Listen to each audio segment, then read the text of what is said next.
Rebonjour à tous. Donc on reprend la correction du sujet de bac 2018. Donc on reprend la question.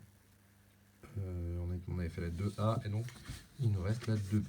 Donc dans la 2A on avait vu que une équation de ACH, pardon, une équation cartésienne de ACH, c'était x moins y plus z égale 0. On va déduire que FD est la hauteur issue de F du tétraèdre ACHF. Autrement dit, il faut montrer que FD est perpendiculaire au plan ACH. Hein, donc, ben c'est pas très compliqué, puisque ACH, on a son équation cartésienne. Donc, on peut déduire de l'équation cartésienne un vecteur normal. Donc, un vecteur normal de ACH, c'est quoi? Eh bien, un vecteur normal de ACH, c'est donc 1, le coefficient des x, moins 1, le coefficient des y, 1, le coefficient des z. Voilà. Et normal à ACH.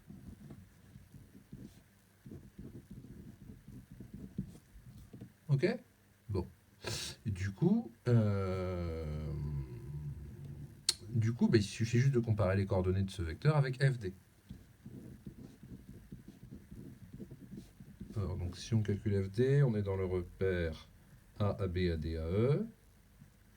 Donc, FD, c'est quoi? Bah, je recule de 1 en abscisse, j'avance de 1 en ordonnée, et je recule de 1, je descends de 1 en cote. Donc, FD, c'est moins N. Voilà. Donc, FD est bien collinéaire à N, hein, il lui est opposé. Et donc, bah, on en déduit que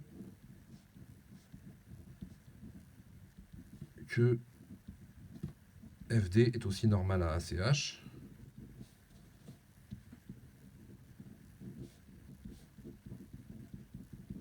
C'est-à-dire que la droite FD est perpendiculaire au plan ACH.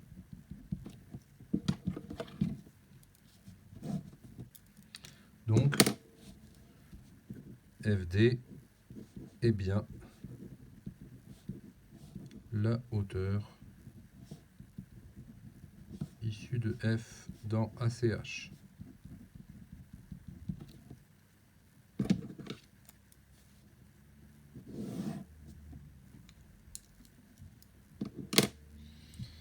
Voilà. Alors, la question 2C était pas évidente dans le sens où il n'y avait pas grand chose à démontrer, mais il fallait comprendre qu'il n'y avait pas grand chose à démontrer. Donc on vous dit, par analogie avec les résultats précédents, précisez les hauteurs du tétraèdre ACHF issus respectivement des sommets AC et H. Bon. Alors on va faire un petit dessin. Hop, hop, hop, hop.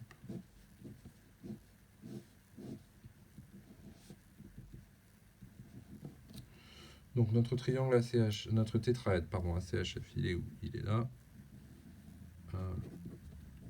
C, H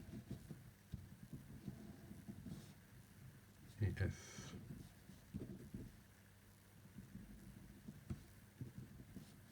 Ils sont très pleins. Hop. Voilà. Donc, on a vu que la hauteur issue de F, c'était FD. Voilà. Pardon. Voilà. On a vu que la hauteur issue de F, c'était FD. Du coup, c'est quoi FD? Bah, c'est une grande diagonale du cube. Hein, donc, par analogie, donc, là, c'était pour le plan ACH. C'était la hauteur relative au plan ACH.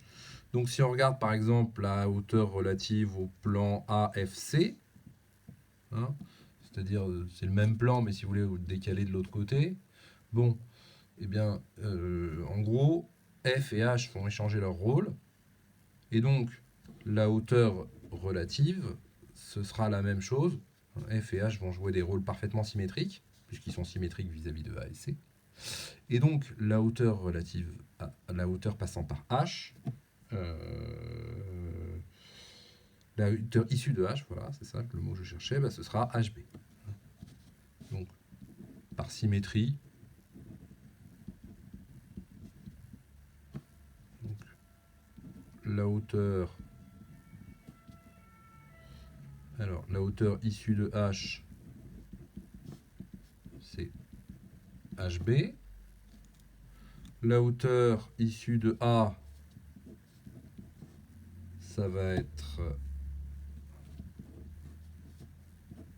AG. Et la hauteur issue de C, ça va être CE.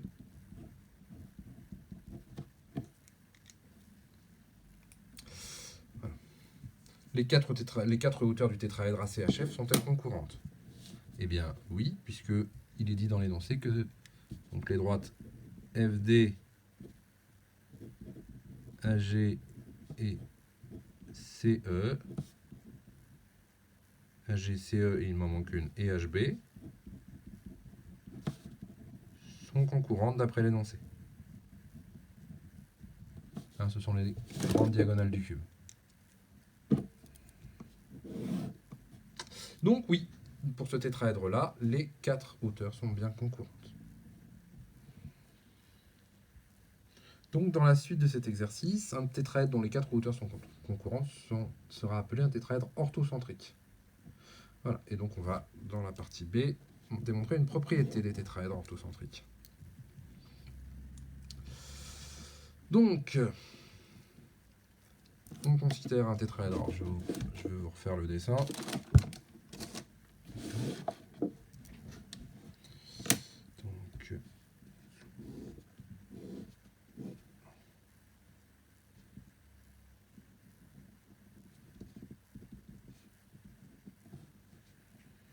Donc M, N, P, Q. Donc vous avez ici la hauteur issue de M. Et ici la hauteur issue de N. Voilà. Bon, vous avez le dessin sur le sujet. Voilà. Donc on considère un tétraèdre dont les hauteurs issues des sommets M et N sont séquentes en un point K. Droite MK et NK sont donc orthogonales au plan NPQ et MPQ. Donc là vous avez le point K. Donc là, déjà, mais il n'est même pas supposé orthocentrique, il y a juste deux hauteurs qui se coupent. Donc c'est un peu plus faible comme propriété. Alors, justifier que la droite PQ est orthogonale à la droite MK. Donc là, justement, c'est pour ça qu'il était intéressant cet exercice, c'est qu'il y avait une partie non repérée, une partie purement orthogonalité dans l'espace ou sur le théorème de la porte. Donc, pourquoi est-ce que PQ est orthogonale à la droite MK? Eh bien tout simplement parce que MK est perpendiculaire à NPQ, hein, par hypothèse.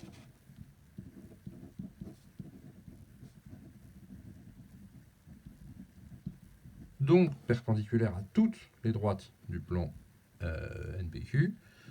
En particulier, PQ est incluse dans NPQ. Donc, MK est perpendiculaire à PQ. Voilà.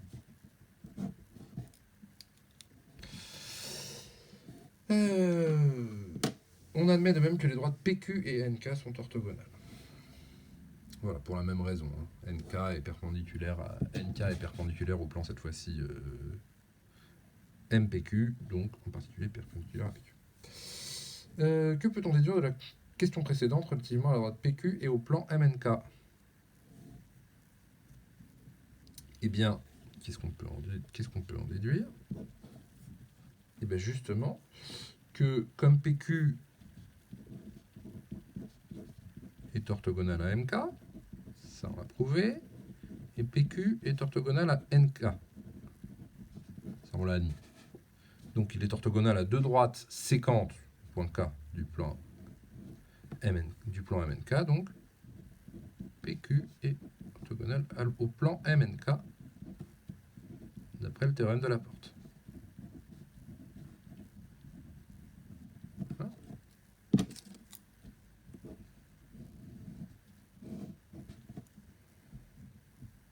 montrer que les arêtes MN et PQ sont orthogonales, et bien c'est à nouveau dans l'autre sens, hein, puisque PQ est orthogonal au plan MNK et que la droite MN est incluse dans le plan MNK, donc vous avez que PQ est orthogonal à MN.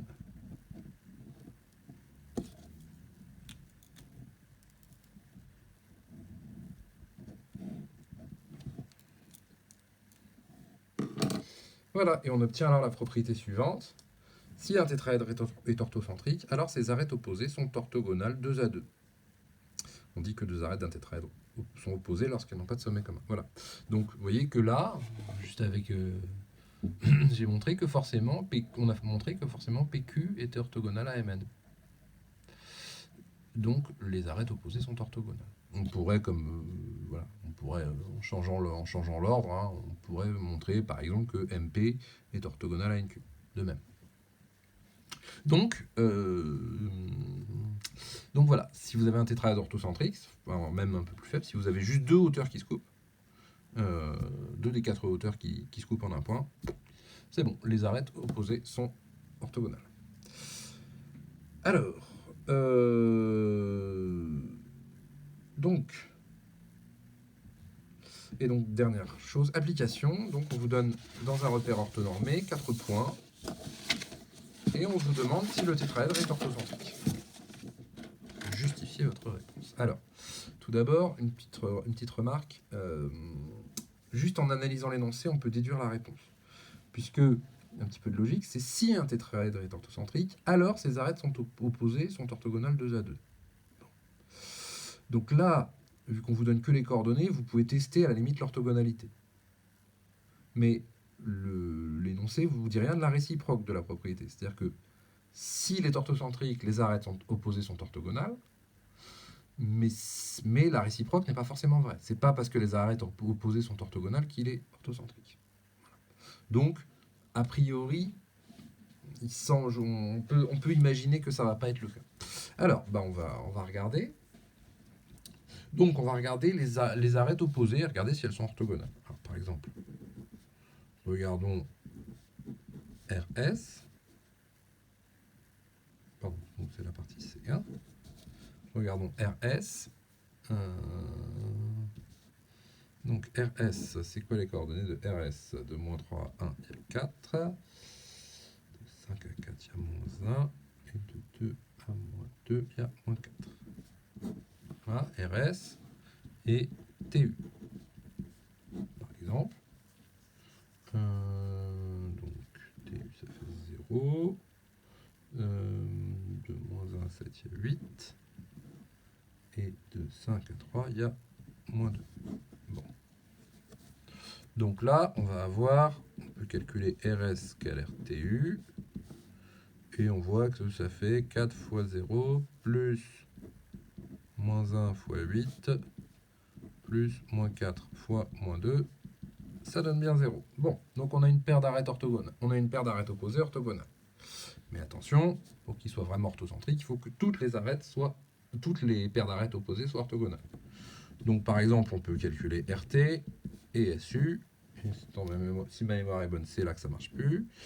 Donc RT, ça fait moins 3, ça fait 7, moins 6 et 3. Et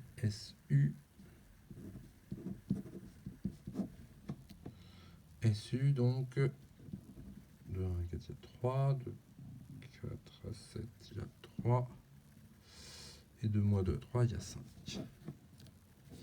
Alors allons-y, donc si on calcule RT scalaire SU, donc c'est 7 fois 3, plus moins 6 fois 3, plus 3 fois 5, ce qui va vous faire 21, moins 18, plus 15, je me fatigue même pas à le calculer, ça fait pas 0. Donc, RT n'est pas orthogonal à SU.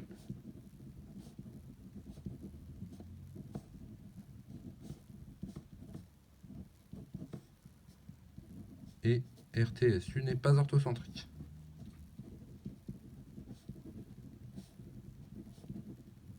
Hein, alors oui, j'explique un tout petit peu.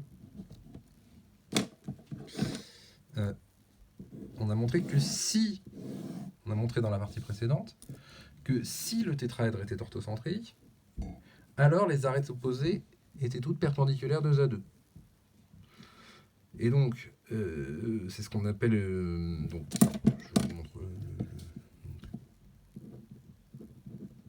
orthocentrique implique arête opposée 2 à 2 perpendiculaires. Donc, si le tétraèdre était orthocentrique, les arêtes opposées seraient perpendiculaires 2 à 2, forcément. L'implication là vous dit que c'est forcément le cas. Donc, vu que les arêtes opposées ne sont pas perpendiculaires, forcément le tétraèdre ne peut pas être orthocentrique, parce que s'il était orthocentrique, on aurait des arêtes opposées perpendiculaires. C'est ce qu'on appelle un raisonnement par contraposé. Voilà. Et ben voilà, on en a fini avec cet exercice. Merci beaucoup.